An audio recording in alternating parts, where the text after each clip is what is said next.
Olá, tudo bem? Como vocês estão? Eu espero que estejam todos bem. Eu estou aqui para compartilhar com vocês um pouco do que aconteceu comigo, né? A maioria das pessoas não sabe, tá, o que ocorreu, né? Ficaram se perguntando onde está a Déia, né? Por que a Déia não está mais nas redes sociais? Por que a Déia não está mais comparecendo na igreja? Por que a Déia não está mais trabalhando na Divina Torta? Será que a Déia desistiu? Será que a Déia nos abandonou?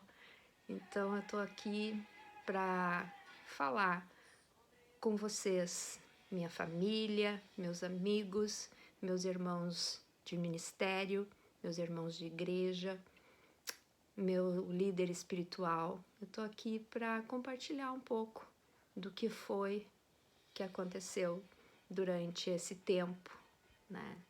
A verdade, irmãos, e digo irmãos porque considero todos meus irmãos, né? Todos meus amigos, minha família, todos são meus irmãos. E na verdade o que aconteceu foi que eu venho numa batalha ferrenha desde o ano passado, né? Tudo se iniciou lá no final de outubro.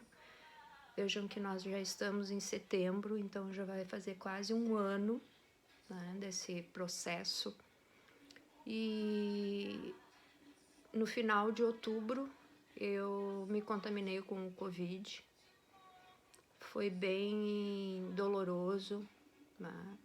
Eu não precisei internar, mas foi uma convalescência de 20 dias acamada, né? Me desgastei muito, emagreci bastante, foi bem complicado. Mas, graças a Deus, eu não precisei ir para o hospital, não precisei de oxigênio, né? Mas foi bem desgastante. Mas o processo, que durou 20 dias, eu consegui já, né, depois desses 20 dias, consegui já voltar às minhas atividades, assim, devagarinho, né, porque ainda tinha muito cansaço, coisa e tal. Mas o que acontece é que quando se passaram esses 20 dias e que eu tô me levantando do Covid, eu tive um AVC. Né? Foi muito de repente.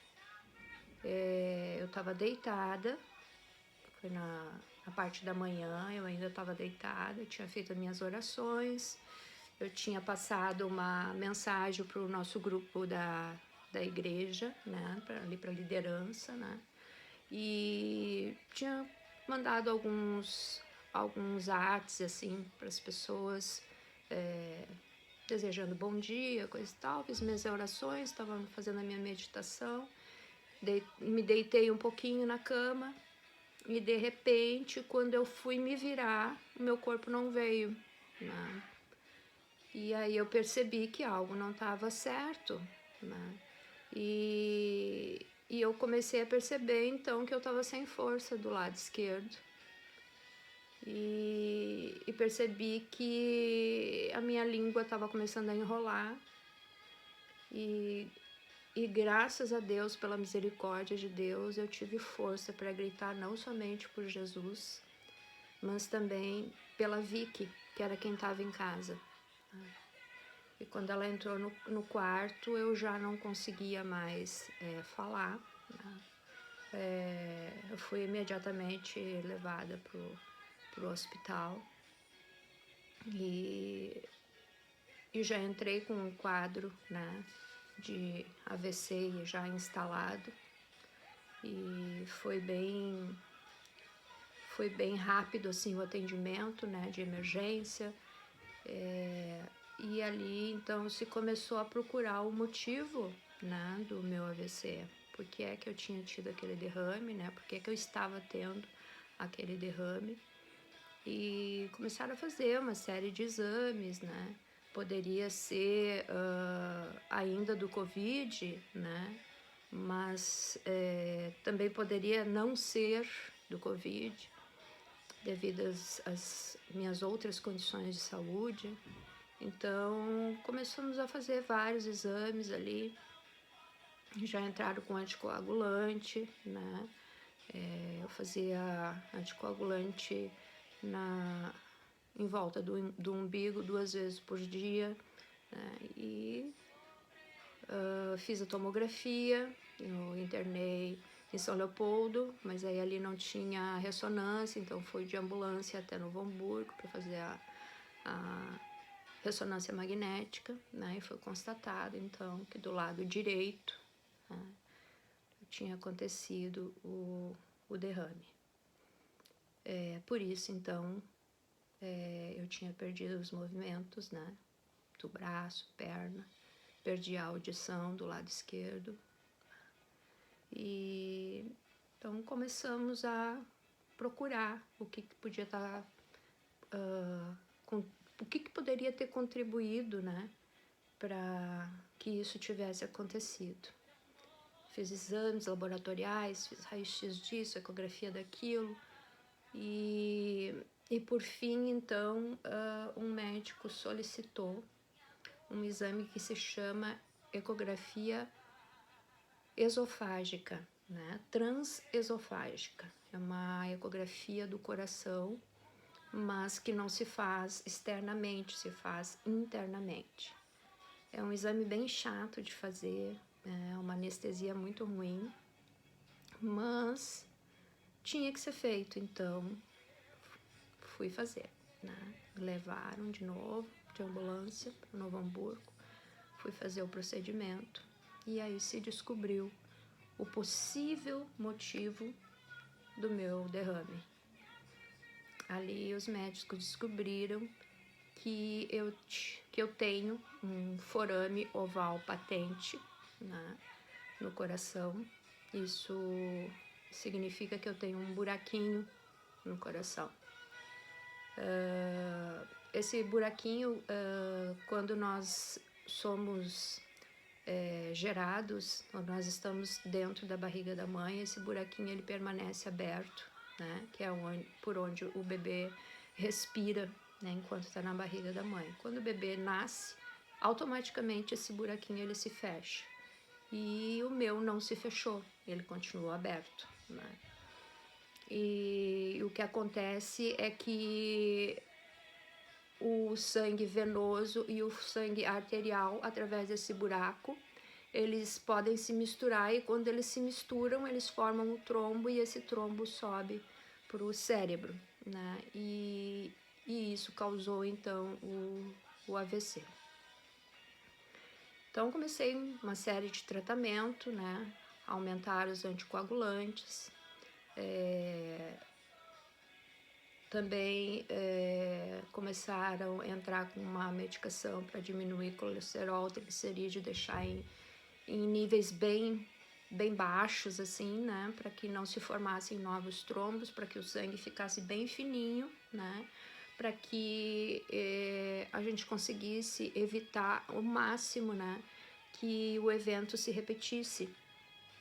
Porque, na verdade, o que eu necessitaria naquele momento seria uma cirurgia do coração, né, para fechar o buraquinho. Mas, devido à pandemia e a outros fatores, né, nós optamos por não fazer a cirurgia cardíaca naquele momento, né, e então a gente começou a tratar de afinar o sangue, né, de forma que ficasse quase que impossível a formação de um novo trombo, né? E aí, então, se evitaria um novo acidente vascular cerebral.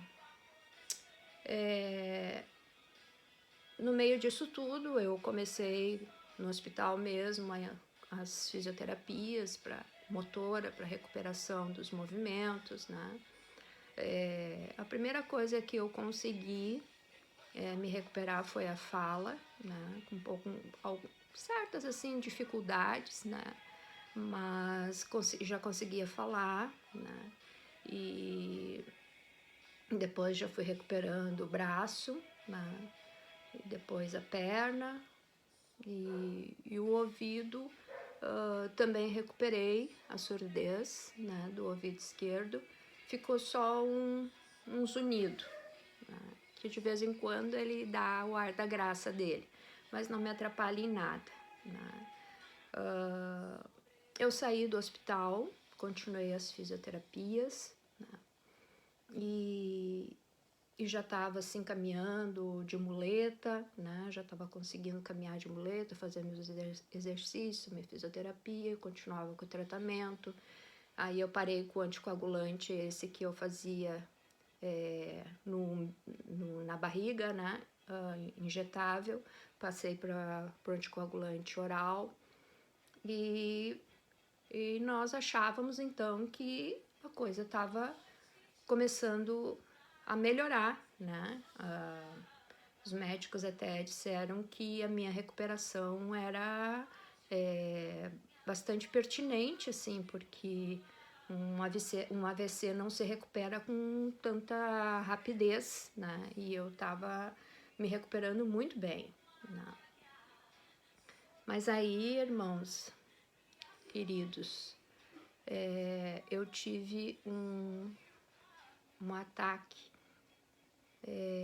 agudo de labirintite e eu tive que voltar para o hospital. Então foi a minha segunda internação. Eu não conseguia ficar em pé, né? Eu ficava muita tontura, muita náusea, né? Não tinha equilíbrio, né? Então eu me vi numa situação novamente de convalescência, de dependência do outro, né? E antes eu não podia fazer as coisas porque eu ainda tinha sequelas do AVC.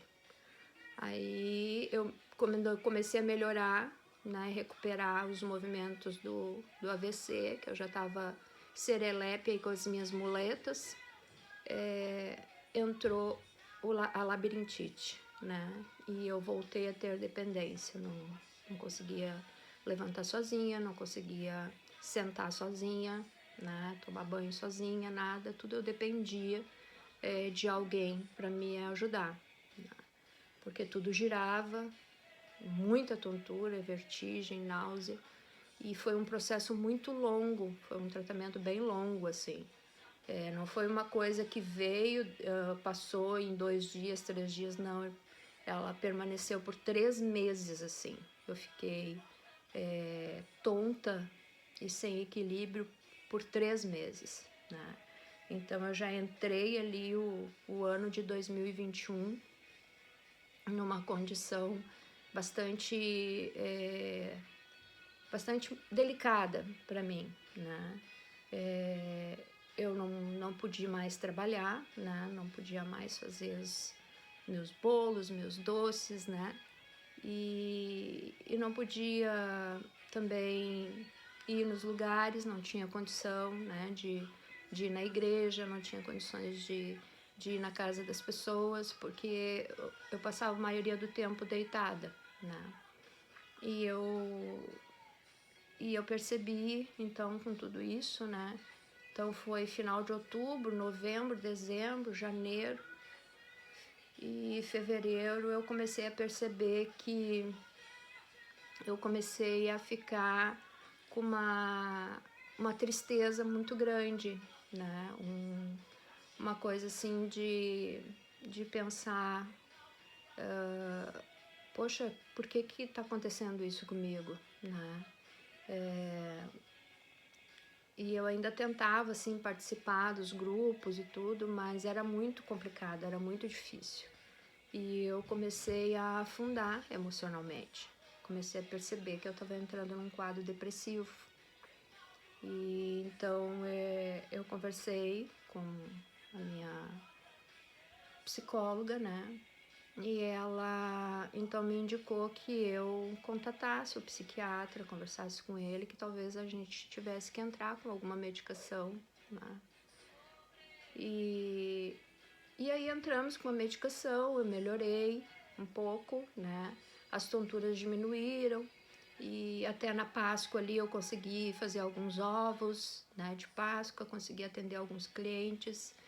E de repente, irmãos, eu piorei demais emocionalmente, mas muito mesmo, né? E aí eu me vi num quadro depressivo profundo, né? Bem importante.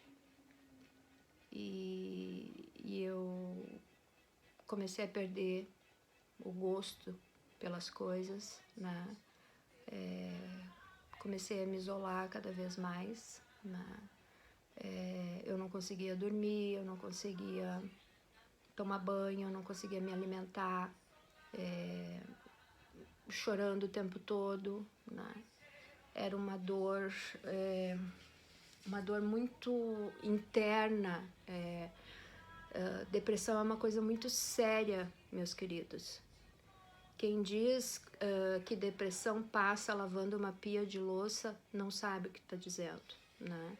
Porque o que eu mais fazia trabalhando na confeitaria era lavar pia de louça, né? E aquilo foi me tomando de uma tal forma, era tão forte, né?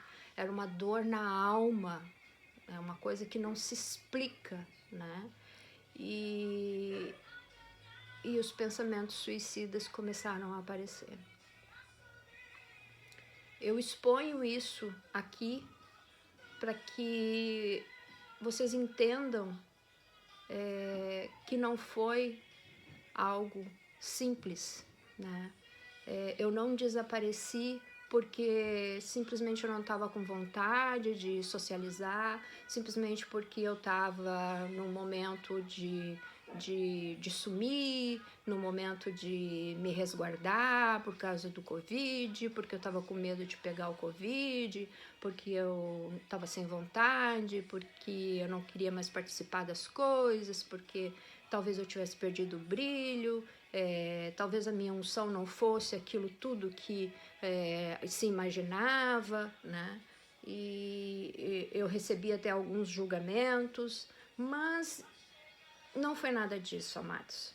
O que aconteceu, na verdade, foi que a depressão veio muito forte, né, a ponto de eu arquitetar o meu suicídio. Na verdade, o que eu quero trazer aqui é que não é que a pessoa que está em depressão importante, em depressão profunda, não é que ela queira se matar. O que ela verdadeiramente quer é terminar com a dor que ela está sentindo. Porque não é uma dor física, é uma dor na alma, é uma dor que não se explica, né? É um desespero, né? Um desespero total. E então eu novamente consultei com um psiquiatra, né? E aí se resolveu então que ia entrar com mais medicação, né? Então assim, o meu container, né, como eu costumo dizer, né, o meu container de comprimidos diários foi aumentando, né? Ele começou pequenininho, né? E foi aumentando e eu tava com um container cheio, né? Mas era necessário, né? Eu relutei um pouco para fazer o tratamento, porque na verdade o que eu achava que ia solucionar o meu problema não era o remédio, e sim cometer o suicídio. Por causa disso, então, irmãos, o médico botou mais medicamento, né? E aumentamos a terapia, né? Que é muito importante. Gente, terapia não é pra gente louca, terapia é necessário para todos. Eu faço esse apelo. Procure se conhecer, procure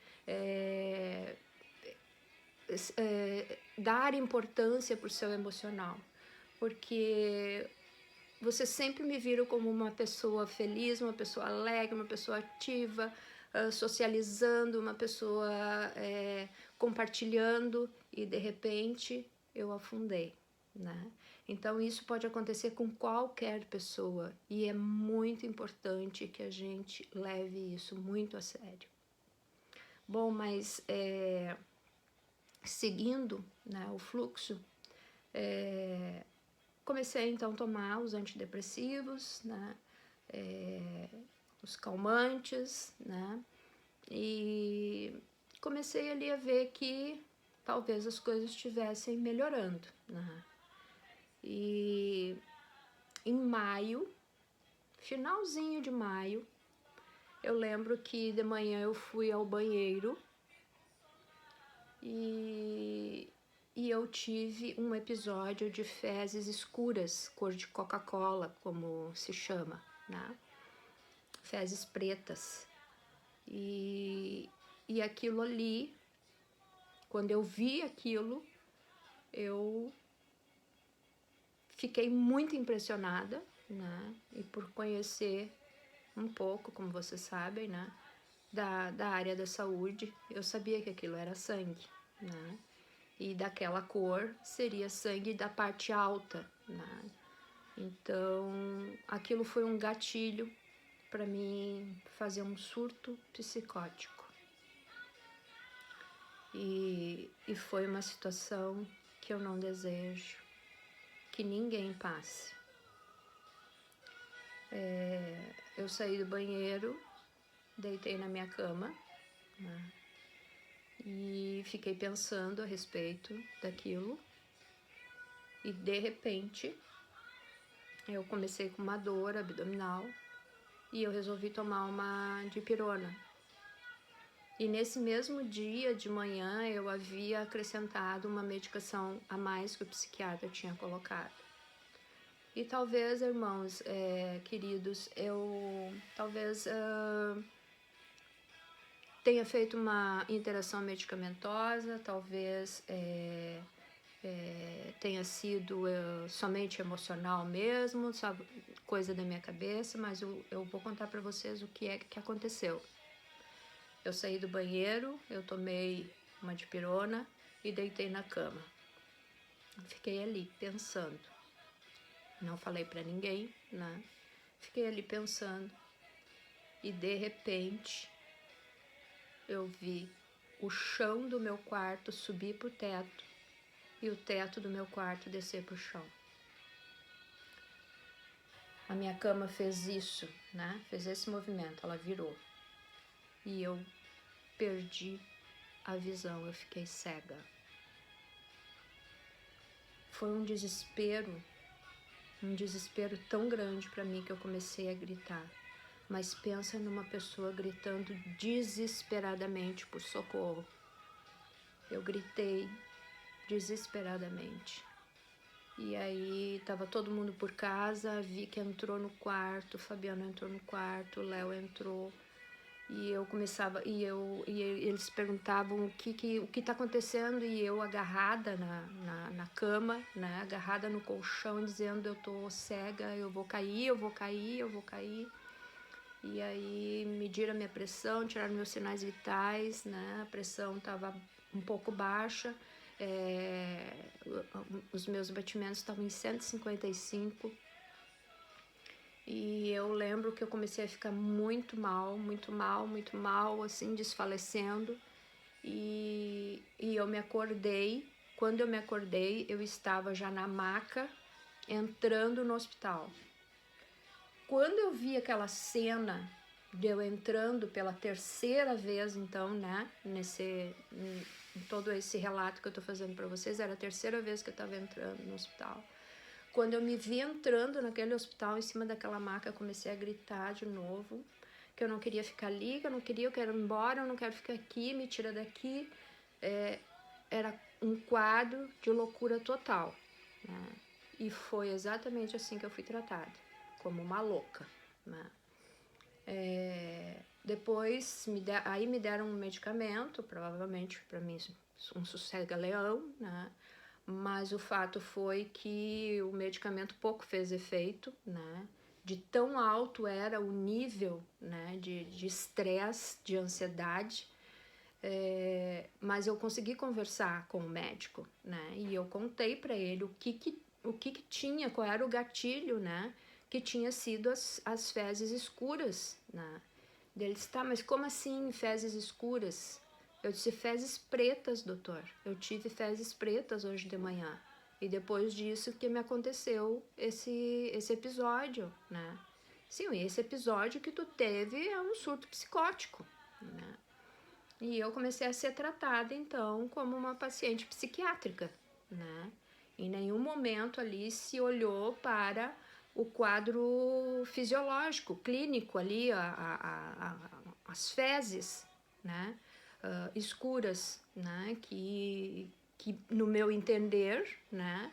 E no entender de qualquer médico, né? Formado, significa sangue e sangue de parte alta do corpo. Enfim, foi uma batalha, né? Uma medicação atrás da outra, eles tentando de tudo e eu não conseguia sair daquilo, e eu com aquela dor emocional, aquela dor na alma, né? E gemendo, e eu queria uma solução e ninguém me dava uma solução. E aí eu vi o Fabiano desesperado, né, do lado da minha cama, e de repente ele se ajoelha e começa a pedir para Deus, para que Deus nos enviasse alguém que pudesse resolver aquilo, porque os médicos fizeram uma junta médica de madrugada e resolveram que na primeira hora da manhã eles iam me transferir para um hospital psiquiátrico, porque ali não havia mais nada para fazer por mim, né? Eu já tinha tomado tudo quanto era tipo de medicação e não conseguia me acalmar. E a gente não estava conseguindo contato com o meu psiquiatra particular, né? Então, de manhã, na troca do plantão, às 7 horas da manhã, quando trocou o plantão, entrou um médico maravilhoso. O cara senta na minha cama, né? Ele me examina até o dedinho do pé. Ele faz eu contar tudo o que tinha acontecido, o que estava acontecendo, desde lá do Covid, que foi como eu comecei aqui a contar para vocês, do AVC e tudo. E aí ele olha para mim e diz assim, minha querida, o teu lugar não é aqui, o teu lugar é em casa. Eu vou te dar um medicamento, um calmantezinho para te comprar, e tu vai ir para casa e vai tentar entrar em contato com o teu psiquiatra, porque estar aqui nesse lugar vai fazer cada vez tu ficar pior. Em casa tu vai te recuperar. E de fato, irmãos, ali naquele lugar estava muito complicado, porque eu fiquei no pronto atendimento e tinha um caso de Covid, então uma senhora foi a óbito do meu lado, imagina isso, né? Tentaram reanimar ela e não sabiam que era um Covid, e aí ficou misturado com os outros pacientes, foi um trelelê, né? Bom, o fato é que eu vim para casa, né? Dei graças a Deus de poder, agradeci muito a Deus, né, por poder voltar para minha casa, né, voltei para casa. E aí consegui conversar com o meu psiquiatra, daí conversamos, e ele disse que nós teríamos que investigar, né, o fato das fezes escuras, para mim continuar com os remédios, papapá, né? E aí, mais ou menos uma semana depois, eu fiz uma trombose no braço. E aí foi mais uma convalescência, né? Essa trombose se deu pelo acesso venoso, né? Que enquanto eu estava lá internada, né? Por causa do surto psicótico, né? Eu fui muito manipulada, muita medicação e provavelmente com um jeito de tirar a pressão ali, coisa e tal, machucou e acabou fazendo uma trombose no braço. Aí foi mais um processo, né? Então, quando eu achava assim que a coisa ia melhorar, né, acontecia outra coisa. E eu comecei a me perguntar, mas só um pouco, o que é que está acontecendo, né? O que está acontecendo comigo, né? Por que é que eu não consigo sair disso, né? Quando eu penso que eu estou melhorando, acontece outra coisa, né? E eu não vejo melhora, né? E comecei, e é tão, isso é tão, é uma linha tão tênue, que no meio disso tudo acontecendo, eu continuei com a minha vida espiritual, em particular com Deus. Eu continuei, eu não abandonei Deus. Eu não estava, por exemplo, frequentando a minha igreja, mas eu continuava conversando com Deus.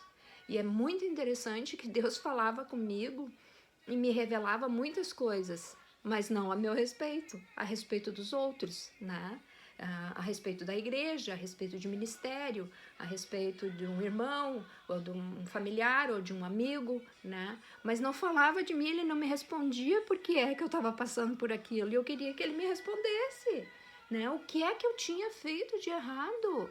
Onde é que eu tinha tropeçado? Qual que tinha sido a minha fraqueza para eu estar sendo punida daquela forma? Porque eu estava considerando aquilo uma punição, né? Era um deserto muito longo, tão longo que eu estava pensando em suicídio, né? E isso era real, era um fato, né? E Deus não me respondia, né? Eu disse, eu tô cansada desse processo, né? Tô cansada, não aguento mais, né? Se o senhor não fizer alguma coisa por mim, ninguém mais vai poder fazer, né? Porque eu tô com os melhores médicos, os melhores especialistas e eu não consigo sair desse buraco, né?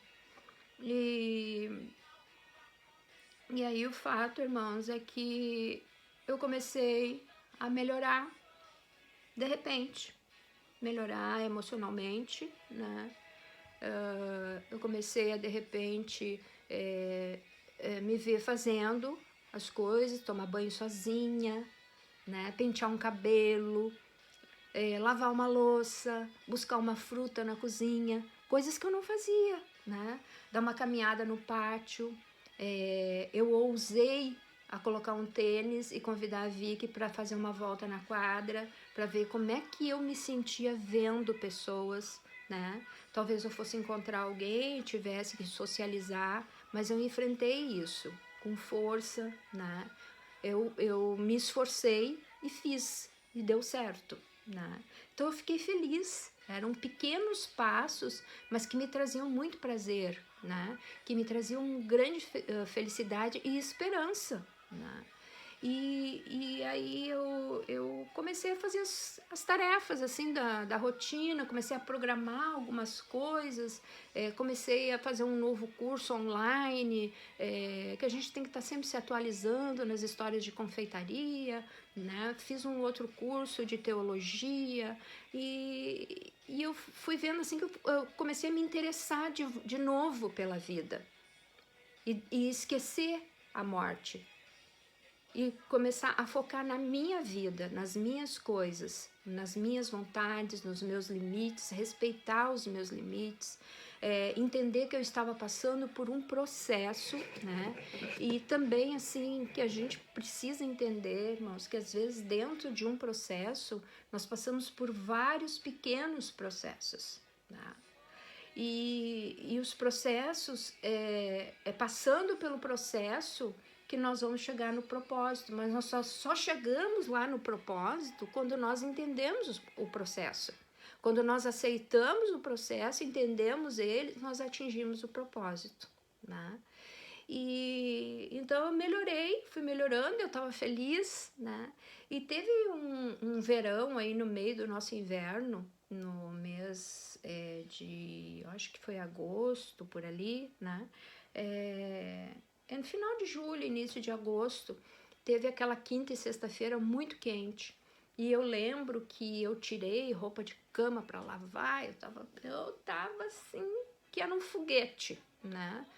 Tava programando de ir na igreja no domingo, né? De fazer o GC, né? Que é o nosso grupo de crescimento que acontece na segunda-feira. Tava assim. Mas lá pelo meio do dia, na sexta-feira, quando eu estava estendendo a roupa no arame, eu senti assim que parecia que eu estava me sentindo um pouco fraca, né? E aí aquilo me chamou a atenção, assim, eu disse, não, mas eu não vou botar nada na minha cabeça. O sol tá quente, isso pode ser de repente uma queda de pressão, vou sair do sol, né? E aí eu vou no banheiro e de novo eu vi as fezes escuras, cor de Coca-Cola. Eu disse, alguma coisa não está bem, alguma coisa não está certa. E naquele mesmo dia eu tinha uma consulta online com o meu psiquiatra. E eu comentei com ele a respeito, né, de novo, das fezes. Ele disse, olha, Wanderlei, vamos então. E eu disse para ele, eu quero fazer um exame, né? Porque eu não vou ficar encucando isso aqui e de repente gerar mais um gatilho, que isso seja gatilho para eu gerar mais uma crise, né, de ansiedade. Então, eu gostaria de fazer um exame. Ele disse, vamos fazer um hemograma, né, e uma pesquisa de sangue oculto nas fezes, só por descarga de consciência. Eu disse, tá, então vamos fazer. E então nós fizemos o exame, eu fiz o exame, a coletadora veio até minha casa, né, já que eu estava me sentindo fraca, assim, e eu percebi que cada vez eu estava ficando mais fraca. E aí entrou o final de semana, já no sábado já vi que eu não ia conseguir ir na igreja, né? Eu percebi que eu estava me debilitando, né? Que eu estava tremendo, assim, as pernas bem enfraquecidas. E aí eu pensei assim, eu acho que eu não estou bem, né? E eu disse, eu não saí do processo, eu continuo no processo, né? Então fizemos os exames, né? E o resultado chegou. E eu bem debilitada, sem força para nada, nada, né? Eu simplesmente afundei fisicamente, eu não tinha condições de segurar uma colher para colocar na boca, né? E aí chega o resultado dos exames. Sangue oculto nas fezes positivo e uma hemoglobina de 7. E então eu vi que o caso era grave, né? Eu sabia, eu tinha consciência, né, antes mesmo de falar com o médico, pelos meus conhecimentos da área da saúde, eu sabia que uma hemoglobina de 7 não se cura com suplemento vitamínico, com alimentação, com sulfato ferroso, eu ia precisar de sangue, né?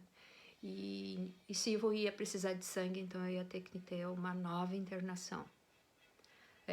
E aí começou-se mais um processo, né?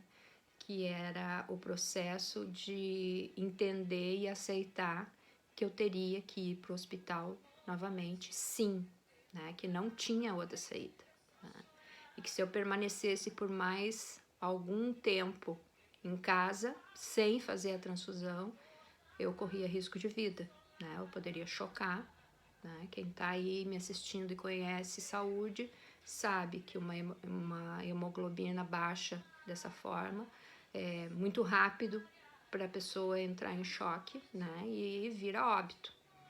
Então, iniciamos um processo de preparação para que eu fosse para o hospital, né? Aí fizemos contato com um médico do hospital, né, que já é uma amiga, uma médica amiga. Ela fez toda uma preparação para o hospital me receber, né? Eu não ia passar pela triagem, eu não ia passar pela portaria, por nada. Eu já ia ter um leito, tudo certo. E rezamos muito para quem é de reza, porque os meus seguidores e dentro da minha família nós temos várias religiões e a gente se respeita, aprendeu a se respeitar, né? Então começamos a rezar, começamos a orar, começamos a interceder, começamos, né, a cada um fazer sua parte junto com Deus.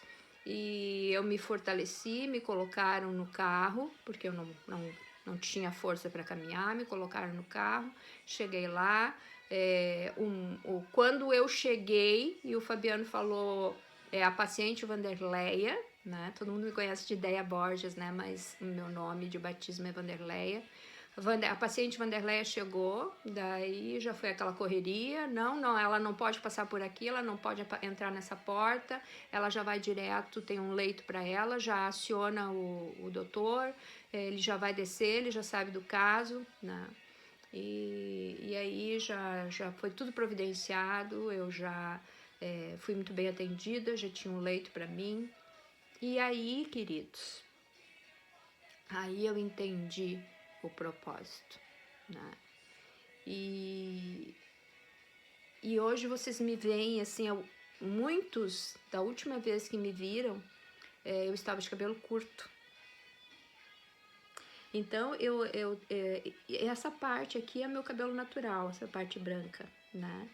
E esse tanto que cresceu e tinha mais um tanto, vi que cortou mais ou menos um palmo, meu cabelo estava até aqui. Esse tanto foi o tamanho do meu processo.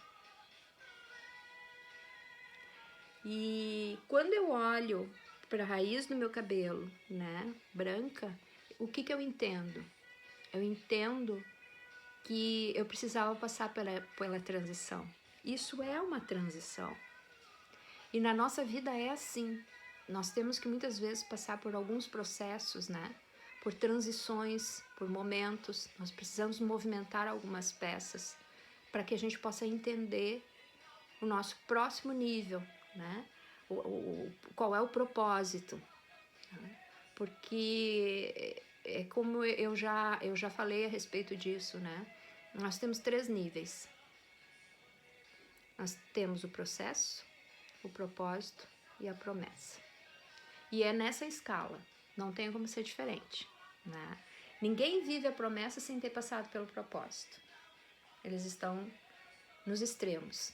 E no meio ninguém passa, ninguém vive a promessa sem ter passado pelo processo, né? São 3 níveis e eles estão em níveis extremos. E no meio existe o propósito. Então, quando instalaram em mim a bolsa de sangue, né, que eu tive que tomar 2 bolsas de sangue, eu comecei a orar, né, e a conversar com Deus, né? Mais uma vez eu estou aqui, Senhor. Mais uma internação. É quase 1 ano que eu estou nessa luta, nessa batalha, né? Me ajuda a entender o teu querer, me ajuda a entender o porquê que eu estou passando por isso. Me ajuda a entender esse processo, né? Para que eu enxergue o teu propósito, né? E alcance a promessa. E naquele mesmo momento, irmãos, eu senti no meu coração o Espírito Santo falando, olha para cima. E eu olhei para cima e eu vi a bolsa de sangue. E eu percorri o meu olhar, o sangue descendo e entrando no meu braço. E aí eu entendi. Eu entendi qual era o propósito de Deus. O propósito de Deus, na verdade, era que algumas coisas se movimentassem. Que eu entendesse que nós, seres humanos, e a própria Bíblia diz que nós devemos sonhar. Que o homem muitas vezes é movido por sonhos, mas nós não podemos esquecer que quem realiza é Deus, não somos nós. E esse processo movimentou muitas coisas na minha vida, muitas coisas, né? Coisas que estavam fora do lugar, né? Imaginei assim naquele momento um tabuleiro, se mostrou para mim um tabuleiro, né? E cada peça, cada pedra naquele tabuleiro tinha um nome, né? Tinha família, tinha aceitação, tinha limite, tinham várias pedras com várias palavras. E eu entendi cada uma delas. Aquele sangue fez toda a diferença, porque foi pelo sangue que Deus nos deu e concedeu vida, vida eterna. Foi pelo sangue que nós fomos libertos. E naquele momento eu recebi a minha libertação. Por isso, meus amados, por isso eu sumi, por isso eu estive tanto tempo longe, né? As pessoas não entendiam.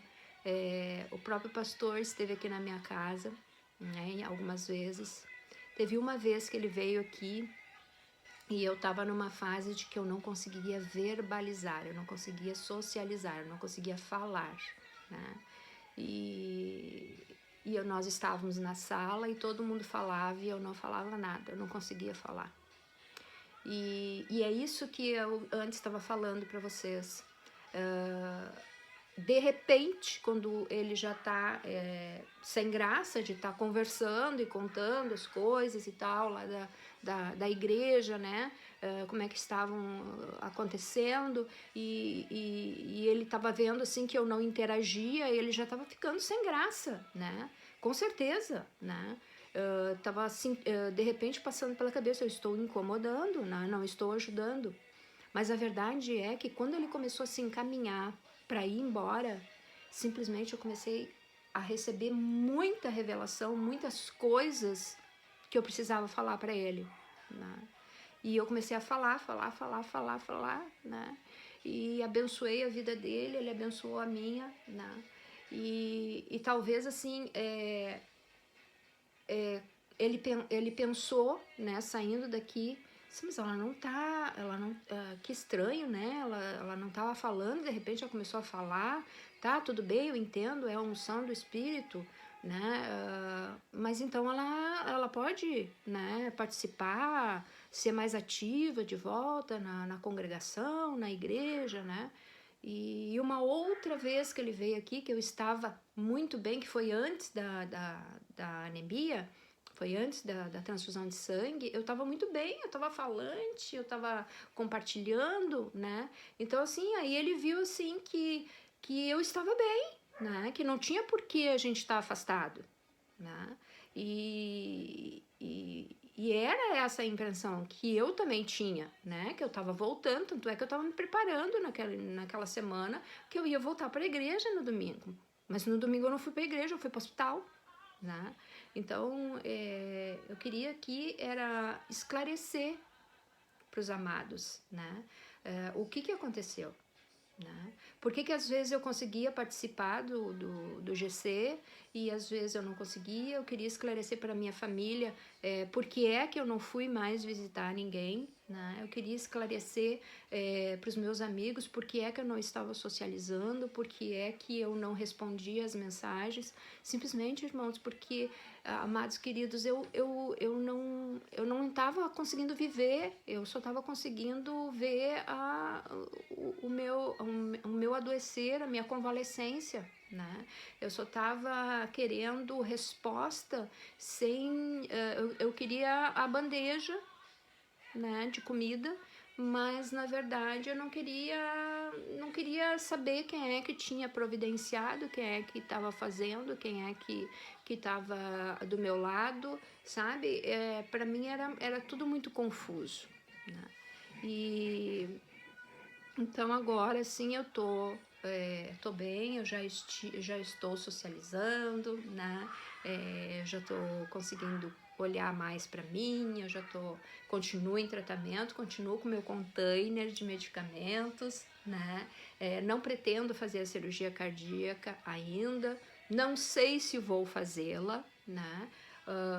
Convivo com esse buraco no coração há 55 anos e esse AVC aconteceu agora, né, no ano passado, então não sei, uns dizem que devo fazer, outros dizem que não devo, né? Bom, enfim, amados, eu quero deixar muito claro duas coisas. Primeiro, cuidem da sua saúde mental, cuidem da sua saúde emocional, cuidem da sua saúde espiritual. Respeitem os seus limites. Respeitem o limite dos outros. Respeitem a religião do próximo. Respeitem as vontades do outro. Se respeitem, mas respeitem também. Depressão, por menor que ela seja, ela é séria. Ela deve ser tratada. E aqueles que não têm depressão também devem se tratar.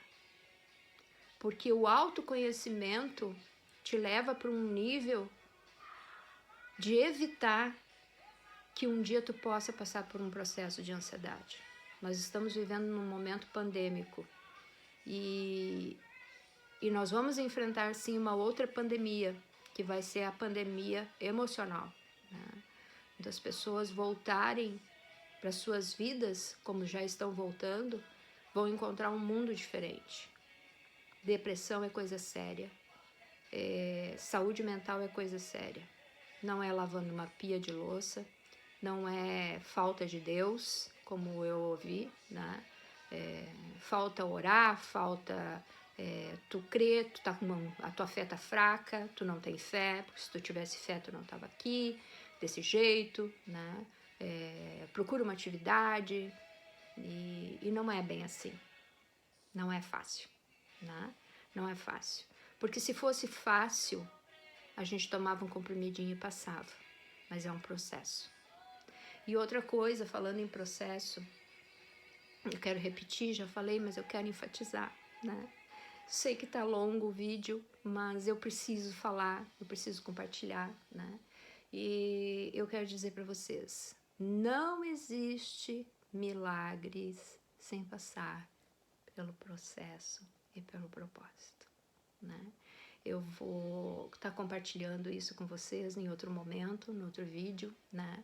Essa parte mais espiritual, porque aqui eu tô falando com pessoas que não são espirituais, né? Com pessoas que não acreditam no mundo espiritual. Tô falando com pessoas que são bandistas, outras esotéricas, outras espíritas, pessoas católicas, pessoas evangélicas, enfim, né? É um universo, e um universo que tem que ser respeitado. Mas eu quero dizer que os processos, eles se iniciam, eles têm início, meio e fim. Quando nós chegamos no fim de um processo, nós entramos no propósito. E o propósito também tem um tempo determinado, né? E depois de passar por esse processo e depois de passar pelo propósito, nós encontramos a promessa. E eu encontrei a promessa, né? Mas eu ainda tenho um resquício de propósito. Então, nós temos que estar muito atento a isso. E foi nessas revelações, nessas conversas com o Espírito Santo, né, que muitas coisas vieram, né, muitas coisas foram reveladas. E eu gravei alguns áudios, né, para não me perder. Quando eu conseguia escrever, eu escrevia aquilo que eu estava recebendo, né, e Deus me direcionou para algo tremendo, né? Algo que eu jamais pensei em fazer na minha vida, até porque eu tenho uma certa dificuldade de estar falando com a câmera como eu estou falando agora, né? Mas o fato é que nasceu um projeto, né? Deus colocou no meu coração um projeto e já está em andamento, né? Tem muita coisa para colocar lá, tem muita coisa para ser dita, tem muita coisa para ser colocada, né? Eu tenho um novo Instagram, né? Se chama Na Luz do Espírito Santo, né? E eu quero compartilhar com vocês todas as revelações do Espírito, né? Eu quero compartilhar com vocês esse mundo espiritual, né? A espiritualidade no modo geral, e também quero compartilhar com vocês o sobrenatural de Deus, né? E aí a gente vai conversando, a gente vai trocando, a gente vai compartilhando e partilhando das coisas, né? E eu tô muito feliz e eu quero convidar vocês para me seguir lá no Insta, no meu novo Insta, né? Que não é meu, é do Espírito Santo, né? Eu sou usada, @na luz do Espírito Santo. Tá iniciando ainda, tem poucos seguidores, mas nós vamos atingir a meta, né? Que, como muito bem pregou para mim semana passada, minha filha Victoria, e disse: mãe, o ID é para todos. O ID pregai o evangelho é para todos, né? Alguns têm um chamado para mestre, outros para pastores, outros para doutores, outros, né? Mas a verdade é que o ID é para todos, né? E a forma como Deus te usa para fazer isso é a vontade dele. Só tem que entender, aceitar, passar pelo processo, entrar no propósito e coletar a promessa. Tá bom, gente? Eu espero que vocês tenham conseguido assistir todo o vídeo, porque eu sei que ficou longo. Quero desejar para vocês que Deus trabalhe infinitamente na vida de vocês, no âmbito emocional, físico, mental e espiritual. Que a tua vida seja repleta da graça, da bondade e do favor de Deus. Que o amor do Pai, do Filho e do Espírito Santo esteja sobre a tua vida, assim como ele está sobre a minha vida. Vamos juntos, na luz do Espírito Santo. Um beijo, obrigado por me ouvirem.